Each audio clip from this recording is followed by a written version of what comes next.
I've travelled here to Valencia in Spain to meet arguably one of the most important and controversial figures of science in our generation.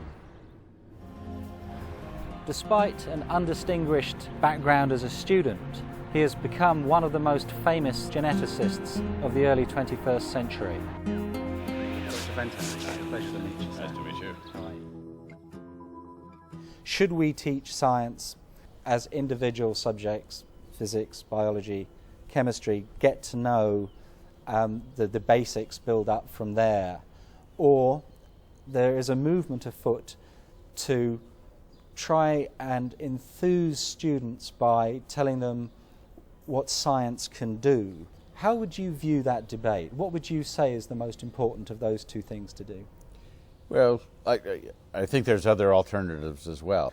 I think it needs to be taught in a much more progressive fashion, teaching kids that they can solve problems.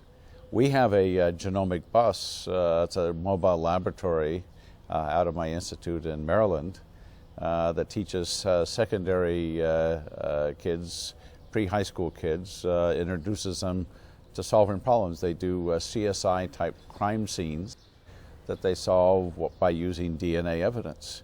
Okay. And these kids just get really into it. They love it. It's an introduction to science in a way that's not memorizing anything, but it's actually solving problems, and I think it can be very effective. And so they actually see the application of science immediately up front in a way that they're familiar with from the telly. That's right. And then presumably they can be inspired to go back and put in the kind of basic building blocks afterwards to enable them to get up there and do that. Is that the way you see that? I mean, my own career shows that you can go back and learn the fundamental information later. I essentially started my education over from scratch after I got out of Vietnam. Yeah. So when you're motivated to learn and you need to know the facts, you can get them.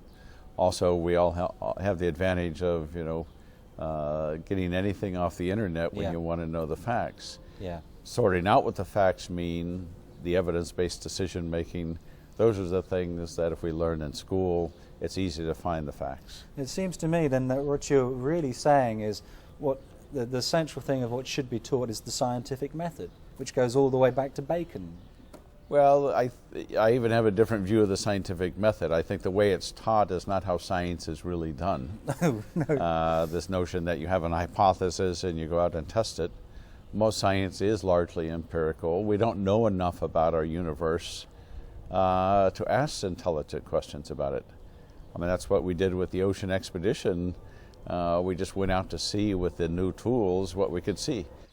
And the Challenger took samples from the bottom of the ocean every 200 miles around the globe because the idea was there was no life below a certain depth, and so it was testing that. What is the single most exciting discovery that's come out of the Sorcerer II expedition for you, do you think?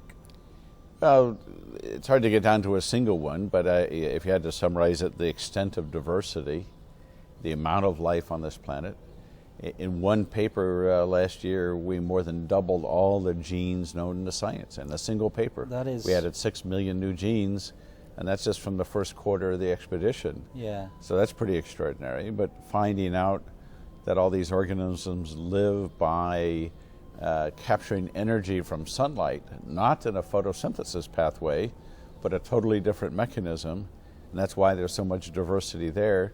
Tells us new ways of capturing CO2 back, how life in the ocean works. So, we look out at the ocean, we haven't known fundamentally how it's been working until we've had some of this data. So these are just asking simple questions.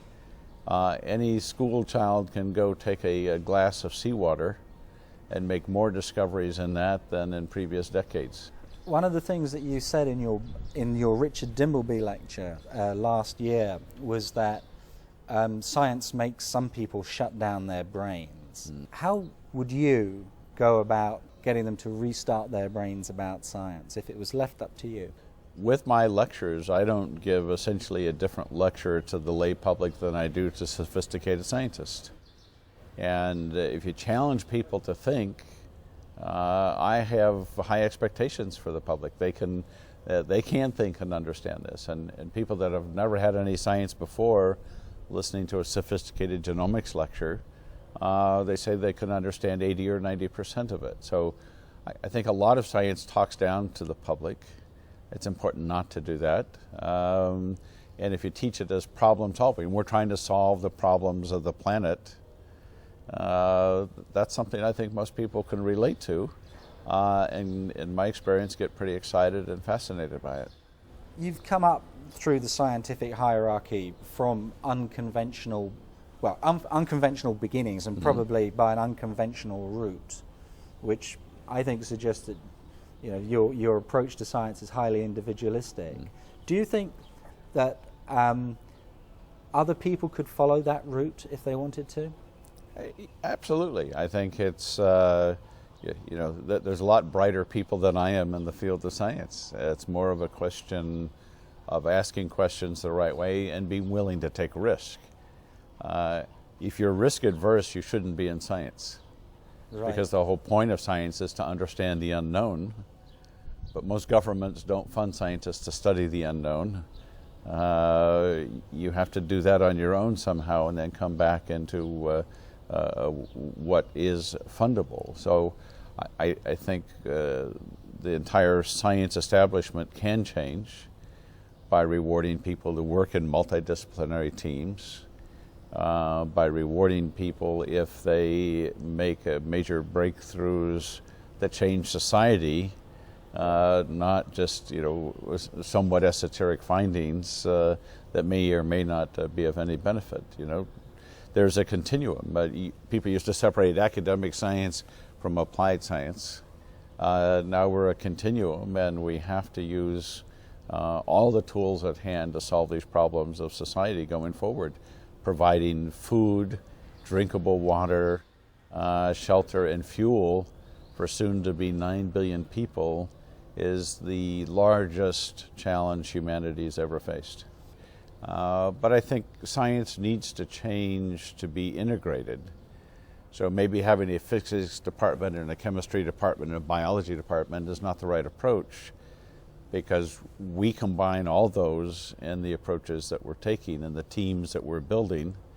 The physicists have to learn how to talk to the biologist and to the chemist. And if they all work together and you throw in a little bit of computer algorithm development and building new computers, you have teams that can tackle most problems. Okay, so this is your kind of continuum idea. The old notion of biology, physics, chemistry, they're all now blurring together. And I mean, you're the arch exponent of that, I think. Stovepipes, as they have been in academia, the academic institutions that keep the stovepipes will largely become irrelevant going forward. Do you think that science fiction is relevant to inspiring young people to become interested in science? Depends on the science fiction. It can be. I think there's too much fantasy world today versus helping all of us understand the real world. And to some extent, nobody's surprised about any development in science because they're so driven constantly with movies and television from the fantasy world. At the same time, great science fiction can be a wonderful extension of the imagination and have people think of what the future might be. It can be great literature or it can be junk literature, just like any other area. Did you read science fiction as a younger man, or do you still read science fiction? Does it influence you in any way? I used to read science fiction. Right now I read science fiction and reviewing some of my colleagues' papers. Right. One of the books that you said that you did read as a younger man was Jim Watson's book, The Double Helix. Yeah. And one of the parallels which struck me from reading your autobiography is that genetic research seems to stir up more controversy, pound for pound, than most other sciences. I just wondered if you had a view on why that might be. Well, I haven't met a person that doesn't have a genome that doesn't exist due to genetics, so it's something everybody can relate to. It is part of our lives. I can't imagine people not asking the question, about traits from their parents. Where did I get this trait? We are a genetic species. We live in a genetic world, so there's probably no science that relates back to us more than genetics. I think that's why there was so much excitement about getting the human genome decoded, and maybe people related to it also because there was a competition. That's something innately human that humans can understand, and even if they didn't understand the science, they understood that it was important and exciting. And with all the new information coming available, the lay person is going to have more information about their own lives than they might have ever dreamed about going forward in the future. So these are very exciting times, and as we go from limited sets of information and limited understanding, you can have controversial ideas. My goal has always been to move to scientific fact, so there'd be real, genuine understanding and elimination of controversy. Do you think there'll ever be a day when we can actually create complex organisms from scratch? I mean, if you've started with a synthetic chromosome, is there any limit to the complexity of the organism that you might be able to create? I mean, multicellular species like plants, I think, will be part of the future of design because it's so critical to produce food and energy sources that plants will play a key role in. How long it takes to get to, we're still trying to understand various plant genomes that works following well behind what's happening at the forefront of microorganisms, but I think eventually we'll get there, and it's a critical step to take. As I said, we have a food shortage now in many countries. As the population grows, we need a way to produce a lot more food than the world can produce today. People will ask Craig Venter, what's next? I think what's next is trying to put these ideas into action. It's an idea right now that this is the century of biology.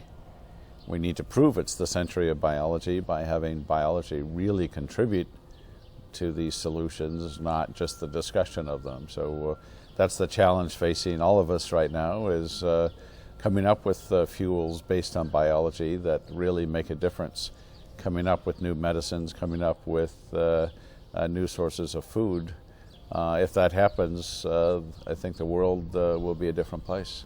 Do you think that there will be a time when we have tailored medicines for specific diseases and perhaps even for specific individuals? No. What we will have is, if you understand your genetic code better, you will understand from the medicines that are available which ones you should take, which ones you shouldn't take, which ones are good for you, which ones are bad for you. So it will be individualized medicine by you making choices based on the knowledge of your own physiology, what you should do, versus something being designed for you. I think that's very unlikely. I mean, you're one of the very few individuals on this planet whose genome, whose diploid genome has been sequenced. Does that bother you, knowing so much about yourself?